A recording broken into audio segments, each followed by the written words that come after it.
नशे की वजह से मित्रों हमने बहुत सी जिंदगियां बर्बाद होते हुए देखी है और न जाने कितनी परिवारों को उजड़ते हुए देखा है।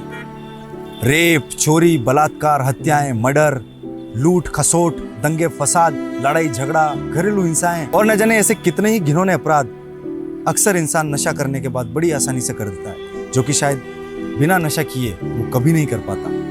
बहुत से लोगों के अपने अपने तर्क हैं, वो नशे को कैटेगराइज करते हैं। जैसे वो ये कहते हैं कि हम तो नशा ओकेजनली करते हैं, कभी कभार करते हैं, फन और एंटरटेनमेंट के लिए करते हैं। लेकिन उन लोगों को ये पता नहीं कि यहीं से इस सफर की शुरुआत होती है और आगे चल के ये नशा कब आपकी दिनचर्या का हिस्सा बन जाता है, आपको खुद को पता नहीं चलता। और फिर आप एक ऐसे सफर पे होते हैं जिसका अंत या तो पागल खाना है, या अस्पताल है, या जेल है, या फिर लास्ट में मौत है। ऐसा ज्यादातर लोगों का मानना है।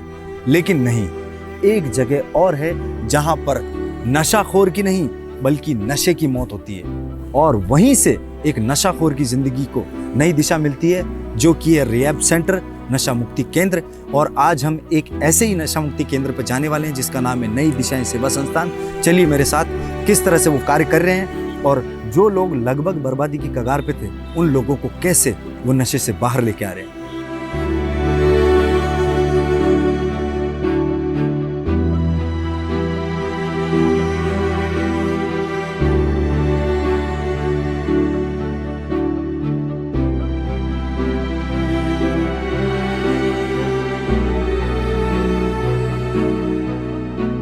साल हो गए। टीम अच्छी है हमारे पास काउंसलर की, रात दिन मेहनत करती है इसी पे। जिले में पहले हमने शुरुआत की थी, फिर धीरे धीरे खुलते गए। जिन्होंने जैसे यहाँ ठीक हुए काफी लड़कों, उन्होंने भी चाह हम खोले तो हमने उनको खुलवा के देते गए। शुरू में पेशेंट आते हैं हमारे पास नए नए, तो सबसे पहले तो हम उनका जैसे ब्लड सैंपल की जांच करवाते हैं। सबसे पहले ब्लड सैंपल, फिर उनकी ECG वगैरह होती है। फिर डॉक्टर्स के पास रिपोर्ट आती है, हमारे डॉक्टर्स रिपोर्ट देखते हैं। उसके बाद लगता है कि भाई हम कंडीशन इस लायक है कि हम यहाँ पर कंफर्ट कर सकते हैं उनको, तो फिर उनको एडमिट किया जाता है। डॉक्टर मेडिसिन जो इंक्लूड करते हैं उसको फर्स्ट 1 महीने के लिए हम अलग वार्ड में रखते हैं। 3 तरह के वार्ड है हमारे पास, ताकि उनको क्या मेडिसिन के साथ साथ आराम मिल जाए और थोड़ा खाना पीने की अच्छी खुराक मिले। उसके बाद हम उनको क्लासों में रूटीन में कर देते हैं। 5:30 बजे वेकअप होता है उनका, 5:30 बजे सारे कंपल्सरी उठ जाता है। चाय वगैरह होती है उस समय, मॉर्निंग टी, फिर इनका नहाना धोना वगैरह ये चलता रहता है। फिर उसके बाद ईश्वर की प्रार्थना होती है। हिंदू समाज वाले उनकी प्रार्थना करते हैं, मुस्लिम समाज वाले नमाज। उसके बाद सबसे पहला सेशन चलता है मॉर्निंग मीटिंग का। मॉर्निंग मीटिंग में इनको पर डे सबको अलग अलग जिम्मेदारियां बांटी जाती है। एक्चुअली में क्या होता है कि इसका महत्व ये रहता है कि नशे में हम लोग सारी जिम्मेदारियां भूल, तो उनको ये पता नहीं रहता कि मेरे बच्चे को क्या हो रहा होगा, बीवी का क्या हो रहा होगा, माँ बाप क्या कर रहे होंगे। वो अपना पैसा कमाया, बंदोबस्त किया, नशा किया, तो उसको जिम्मेदार बनाना जरूरी। जिम्मेदार होंगे तो नशा छोड़ेंगे। तो शुरुआत वहीं से हो जाती है। सुबह से इनका अलग अलग वर्क बढ़ जाता है, दिन भर उनकी क्रिया करनी होती है, तो मॉर्निंग मीटिंग लगती है, उनका सबका काम बढ़ जाता है। उसके बाद योगा प्राणायाम वगैरह ये होते हैं, उसमें 7 दिन के 7 अलग अलग होते हैं। फिर उसके बाद इनका ब्रेक होता है 15 मिनट का। उसके बाद नाश्ता वगैरह ये होता है। GFT class. GFT क्या होता है? GFT मतलब होता है जस्ट फॉर टुडे, सिर्फ आज के लिए जीना सीखना। एक्चुअली में नशे में सब उल्टे जीते थे, सोचते सब थे कि मैं नशा छोड़ दूं, मगर वो क्या सोचते थे कि कल छोड़ दूंगा, आज पी लूंगा, और वो कल आता है फिर वो उठे, फिर वही रूटीन। तो आज उल्टा चल रहा है इनका पूरा प्रोग्राम कि हमें आज में जीना है।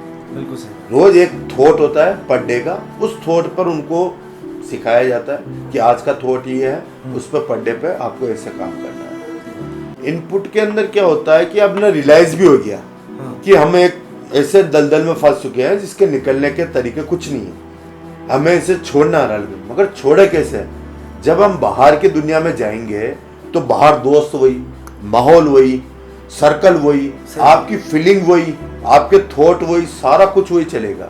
इनपुट में ये चीजें सिखाई जाती है इनको कि बाहर नशे में आने वाली समस्या क्या आएगी, उससे बचना कैसे है। सेमिनार के अंदर क्या होता है कि एक्चुअली में सारा एक ग्रुप बनता है इनका, उसमें एक जना खड़ा होता है, अलग अलग थॉट के स्लोगन लगे हुए हैं कि इस स्लोगन पर चल के, आप किसी भी स्लोगन पर चलो आप नशा छोड़ सकते हो।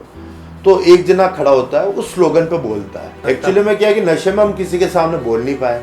आज यहाँ 100 जनों के बीच में एक जना खड़ा होकर आत्मविश्वास से जब वो बोलता है मेरे को क्या करना चाहिए, मैंने क्या क्या नुकसान किया है, क्या क्या नहीं किया, मैं इस स्लोगन पे भी चलूंगा, सोचूंगा हर चीज को, तो मैं नशा नहीं करूंगा। इस तरह वो सबके सामने स्टेज पे बोलता है तो उसका आत्मविश्वास बढ़ता है और उसको ज्ञान भी होता है, चीजों के बारे में वो भी बोलना सीखता है। सेमिनार के बाद इनका 1 घंटा रेस्ट होता है, फिर चाय वगैरह पीते हैं और घंटा 1.5 घंटा इंडोर गेम चलते हैं जिसमें कैरम, लूडो, अखबार पढ़ना करना, किसको शेविंग वगैरह कुछ करना हो तो इसे घंटा 1.5 घंटा का चलता, म्यूजिक वगैरह सुनते हैं, थोड़ा रिलैक्स हो लेते हैं। उसके बाद होता है इनका मेन पार्ट एनए मीटिंग्स। उसके अंदर होता है क्या है कि ओपन शेयरिंग होती है, क्योंकि ये एक्चुअली में नशेबाज अपने दर्द किसी को नहीं बता पाता। आम आदमी को अगर कहेगा कि मैंने नशे के कारण मेरी बीवी के गहने बेच दिए तो वो नहीं मानेगा, मगर यहाँ सब नशेबाज वो अंदर जो गिल्ट भरे हुए ना उसके काफी कि मैंने ये कर दिया साला, मैंने वो चोरी कर दी, मैंने वो कर दिया, मैंने फलाना कर दिया, मैंने पापा को ऐसा नुकसान पहुंचाया, वो बाहर नहीं आ पाते। जब तक गिल्ट ड्रॉप नहीं होंगे वो हल्के नहीं हो पाएंगे। तो उन गिल्टों का उनकी शेयरिंग होती है। एक तो वो जो गिल्ट शेयर कर रहा है वो हल्का हो रहा है, दूसरा वो जो 100 जने सुन रहे हैं ना, अगर उनके साथ ऐसा नहीं हुआ तो उनके कनेक्शन लग जाएंगे कि अगर मैं नशा करता रहा तो मेरा भी ऐसा बुरा हाल हो सकता है। तो दोनों पर असर करता है, तो एक दूसरे को सीखने को मिल जाता है काफी कुछ। ऐसे भी वो वाक्य होते हैं इनमें आंसू निकल आते हैं इनके बोलते बोलते। उस चक्कर में क्या, जब ये मीटिंग्स खत्म होती तो एक दूसरे के गले भी मिलते हैं, एक बहुत अच्छा वातावरण होता है उस समय, एक प्रार्थना करते हैं सब मिलके, हम सब एक दूसरे के साथ हैं। उसके बाद अब क्या, सुबह से शाम ने ऐसा वर्क डाल दिया तो माइंड एक तरह से पक जाता है। तो अब घर वालों से दूर भी हैं तो इनको थोड़ा माइंड से खोलना जरूरी है। तो उस समय होता है 1 घंटे का मूड मेकिंग टाइप का, जिसमें ये खुल के डांस करते हैं। नशे में तो खूब नाच लिया, आज बिगड़ नशे के मजे लेके देखो। नाइट में एक सेशन चलता है पोस्टमार्टम। उस सेशन का महत्व ये होता है एक्चुअली में, पूरा ग्रुप बैठता है आपस में डिस्कस करते हैं। एक्चुअली में क्या होता है, नशेबाज डिस्कस नहीं करता, अपने खुद के डिसीजन खुद लेता है। उसका महत्व ये होता है घर पे जाके आपको परिवार के साथ अपनी बात रखनी। फिर सैटरडे को शाम को इनका मूवी का भी रहता है, मूवी दिखाते हैं इनको। अच्छा। कॉफी नाइट रहती है, उससे कॉफी पीते हैं ताकि लेट सेट सोते हैं ये लोग, तो मूवी देखते हैं। इनकी पसंद की कोई मूवी होती है अच्छा, रिलैक्स हो जाते हैं, सही बात है। हाँ। वीक में एक बार ये भी जरूर। संडे को थोड़ा वेकअप लेट हो जाता है, 1 घंटा लेट उठते हैं ये। उस दिन स्पेशल होता है, परांठे बनते हैं इनके। पराठे हाँ, संडे स्पेशल है। फिर इनका शाम को डिनर भी स्पेशल होता है, जैसे मटर पनीर बन गई, कुछ भी बन गया, जो इनकी रिक्वायरमेंट होती है उस हिसाब से। जब नशा छोड़े 1 साल हो जाता है, हम यहाँ बर्थडे बनाते हैं, हम ये सोचते हैं कि नशे में आप मर चुके थे, कुछ नहीं बचा था। अब नशा छोड़ने के बाद आप नई जिंदगी मिली। उनको 1 मंथ में तारीख टाइट कर लेता है कि मई में जिन के उनको इकट्ठा कर लिया। उन सबका एक सम्मान समारोह रखते हैं, बढ़िया प्रशासन के अधिकारी किसी को भी हम बुला लेते हैं उस समय उनके लिए, बढ़िया कार्यक्रम रखते हैं। उसमें केक वेक मंगवाते हैं, उनको बेगाड़ा मेवाड़ी पगड़ी जो हमारे मेवाड़ की शान है वो पहनाते हैं, दुपट्टा पहनवाते हैं उनको, केक वेक कटवाते हैं उनका। और मैं इनकी शुभकामनाएं देता हूं और इनके उज्जवल भविष्य की कामना करता हूं कि ये अपनी सेवाओं का सिर्फ भीलवाड़ा तक ही नहीं रखें, पूरे राजस्थान तक विस्तार करें। धन्यवाद। नई दिशाएं सेवा संस्था 12 वर्षों से बहुत अच्छा काम कर रहा है। इसमें जो अल्कोहल से पीड़ित है, अन्य कई नशों से पीड़ित व्यक्ति यहाँ पर आता है, भर्ती होता है और यहाँ पर जो सेशन चलता है उसको पूरा अटेंड करके उसके बाद व्यक्ति यहाँ से चला जाता है। सरकार को इस बारे में विशेष ध्यान देना चाहिए, जो जहर घोल रहे हैं इस जहर को ख़त्म करें।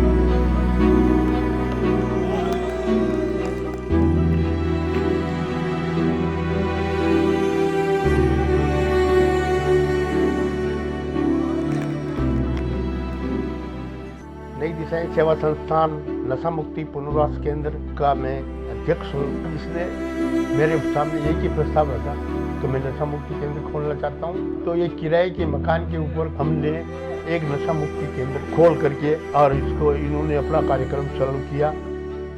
स्मैक, चरस, गांजा, अफीम, मेडिसिन, कॉरेक्स वगैरह ये सारे नशे मैंने किए। मेरे जीवन में इतनी अस्तव्यस्तता आ गई कि मतलब मेरी भी वाइफ को मेरे को डाइवोर्स देना पड़ा। आज मेरी बेटी मेरे साथ नहीं है, मेरे को काफ़ी तकलीफ महसूस होती है। मेरे पेरेंट्स ने मुझे 28 दिशाएं सेवा संस्थान में एडमिट कराया। मैं इतना नेगेटिव हो चुका था अपने परिवार वालों के प्रति, मेरे को कुछ भी ये चीज़ का पता नहीं चल रहा था कि मेरा भी एक नाम है, मैं भी एक इंसान हूँ, मेरा भी कुछ वजूद है।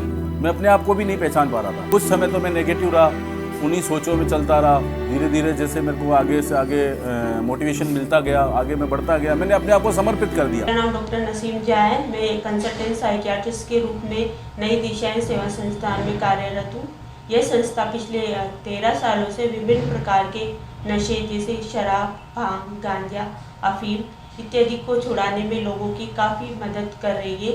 नई दिशाएं सेवा संस्थान युवा वर्ग को ही नहीं अपितु वृद्धजनों को, महिलाओं को, सबको इस नशे की गिरफ्त में से निकालने के लिए अपना काफ़ी योगदान कर रही है। नशे की जो शुरुआत है वो एक शौक के रूप में शुरू होती है कि मित्रगण या आसपास के रिलेटिव्स मिलने वाले एक बार किसी को भी कहते हैं कि चल एक बार ड्रिंक करके देखो, या भांग लेके देखो, गांजा लेके देखो, या अमल या अफीम लेके देखो।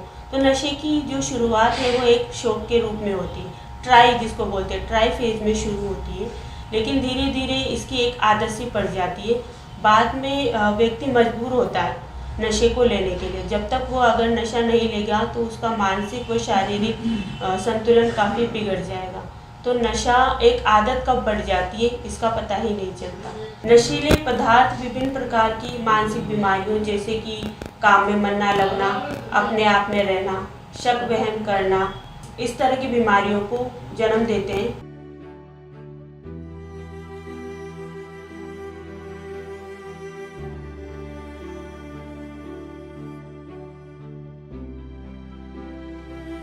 फिर उसको एक टाइम हो जाता है, घर वाला आता है, उसको हम भेजते हैं, तब उसको हर तरह से समझाया भी जाता है कि भाई एक टाइम होता है, आपको अगर फीलिंग्स ऐसी भी आवे कि आपको लगे कि मेरे को गलत विचार चल रहे नशे के, तो जिंदगी भर संस्था आपके साथ है।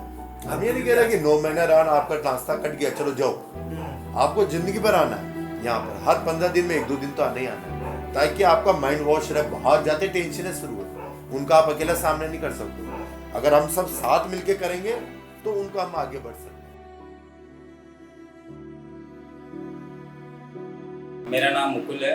मैं पिछले 10-12 साल से नशा कर रहा था, और नशा करते करते मेरा जीवन इतना ख़राब हो गया था कि मेरी जीवन के ऊपर से उम्मीद ख़त्म हो गई थी कि मैं फिर से शायद कोई नॉर्मल ज़िंदगी जी सकता हूँ, अपनी जिम्मेदारियाँ उठा सकता हूँ। मेरे को 20 साल हो गए नशा करते हुए। फिर मेरे घर वालों ने यहाँ पे भर्ती कराया मेरे को, और मेरे को यहाँ से 6 साल हो गए हुए, डिस्चार्ज हुए हैं, और अब मेरी ज़िंदगी में कोई नशा नहीं है, और मैं एक जिम्मेदार व्यक्ति हूँ। संस्था का बहुत बहुत धन्यवाद। मैंने लगभग 12-13 साल तक नशा किया, और मेरा जीवन पूरा का पूरा अस्तित्व हो चुका था। तो नशा इतना ज़्यादा हावी हो गया था मेरे ऊपर कि मैं अपना घर छोड़ देता था। 15-15 दिन, 20-20 दिन अपने घर पर नहीं जाता था। मैंने 25-30 साल तक नशा किया, बहुत अस्थव्यवस्था फैलाई घर पे। घर वालों ने मुझे बहुत समझाया, लेकिन मैं नहीं समझा। मेरा नाम बजरंग है, और मैं 18 साल से मैं नशा करता आ रहा हूँ, और इस नशे से मेरे को काफ़ी तकलीफें हुई, परिवार वाले को भी हुई। आज मेरे को लगभग 4 साल हो चुके हैं मैं नशे से दूर हूँ। यहाँ से निकलने के बाद मुझे पता चला है कि परिवार क्या चीज़ होती है। जो मैंने नशे में जो टाइम गवाया था, वो आज मुझे पता चल रहा है कि मैंने क्या गलती की थी। आज यहाँ पर मैं एच मेंबर बन के आया हूँ, तो बहुत अच्छा लग रहा है। भाइयों को सहयोग मिल रहा है, और धन्यवाद करना चाहूँगा हमारे डायरेक्टर साहब नरेंद्र जी सोनी का। 1 साल तो प्रोग्राम लिया, 7 साल नशा छोड़े हुए हैं, अब मैं बहुत आनंद से रहता हूँ। मेरे को नशा छोड़े 8 साल हो गए। 8 साल में मैंने वो मेरा जो मैंने पिछले नशे की हालत में जो सब कुछ खोया था, वो आज की तारीख में मेरे को सब कुछ वापस मिल गया है। यहाँ पे मैंने 9 महीने का प्रोग्राम लिया नई दिशा सेवा संस्थान में, और यहाँ का माहौल मुझे बहुत अच्छा लगा। और यहाँ से जाने के बाद में अब 3 साल हो गए हैं मुझे नशा छोड़े हुए, और मैं अपनी वापस से सारी जिम्मेदारियाँ उठा पा रहा हूँ, वापस से एक ज़िंदगी नई तरीके से जी पा रहा हूँ, जिसकी मेरे को उम्मीद मैं खो चुका था नशे के अंदर। और मैं बहुत बहुत आभारी हूँ नई दिशा सेवा संस्थान का कि उसने मेरे को एक नया जीवन दिया। आज मेरे को 4 साल हो गए। मैं 4 साल से इतना नशा मुक्त हूँ कि मेरे को आज उसके बारे में कोई थॉट भी नहीं आता है। मैं उन लोगों का धन्यवाद देना चाहूँगा जिन्होंने मेरे को, मेरे परिवार को ये दिशा दिखाई है। जो डायरेक्टर साहब हमारे हैं नरेंद्र जी सोनी, तहे दिल से आभारी हूँ उनका मैं।